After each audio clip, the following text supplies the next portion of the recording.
കഴിഞ്ഞ സർക്കാരിലെ മുഖ്യമന്ത്രിക്കും മന്ത്രിമാർക്കുമെതിരെയുള്ള നീക്കങ്ങൾ വേഗത്തിലാക്കുകയാണ് വിജിലൻസ് ഡയറക്ടർ ജേക്കബ് തോമസ്. പാറ്റൂരിലെ ആർടെക് ഫ്ളാറ്റ് നിർമ്മാതാക്കൾക്ക് അനുകൂലമായി യു.ഡി.എഫ് സർക്കാർ സ്വീകരിച്ച നടപടികളെക്കുറിച്ച് അന്വേഷിക്കാനാണ് തീരുമാനം. 2013 വിജിലൻസ് സർക്കാരിന് സമർപ്പിച്ച റിപ്പോർട്ടിൽ ഭൂമി കൈയേറ്റം നടന്നുവെന്ന് കണ്ടെത്തിയിരുന്നു. തണ്ടപ്പേർ റദ്ദാക്കണമെന്നും ഭൂമിയുടെ കൈമാറ്റം തടയണമെന്നും നിർമ്മാണ പ്രവർത്തനങ്ങൾ നിർത്തിവെക്കണമെന്നും ശുപാർശ ചെയ്യുകയും ചെയ്തു. എന്നാൽ റിപ്പോർട്ട് അട്ടിമറിച്ച് യു.ഡി.എഫ് സർക്കാർ ഫ്ളാറ്റ് നിർമ്മാണ കമ്പനിക്ക് അനുകൂലമായി നിലപാടെടുത്തെന്നാണ് വിജിലൻസിന്റെ കണ്ടെത്തൽ.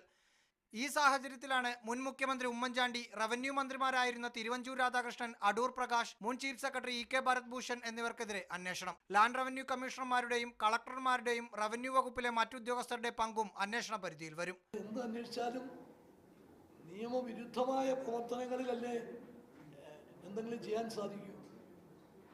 അതുകൊണ്ട് ഒരന്വേഷണത്തെയും യു.ഡി.എഫ് ഭയപ്പെടുന്നില്ല. പാറ്റൂരിൽ ആർടെക് കമ്പനി നടത്തിയ ഭൂമി ഇടപാടിൽ ക്രമക്കേടുണ്ടെന്ന് ആദ്യം കണ്ടെത്തിയത് അക്കൗണ്ടന്റ് ജനറലാണ്. റഹീസ് റഷീദ്, മീഡിയ 1, തിരുവനന്തപുരം.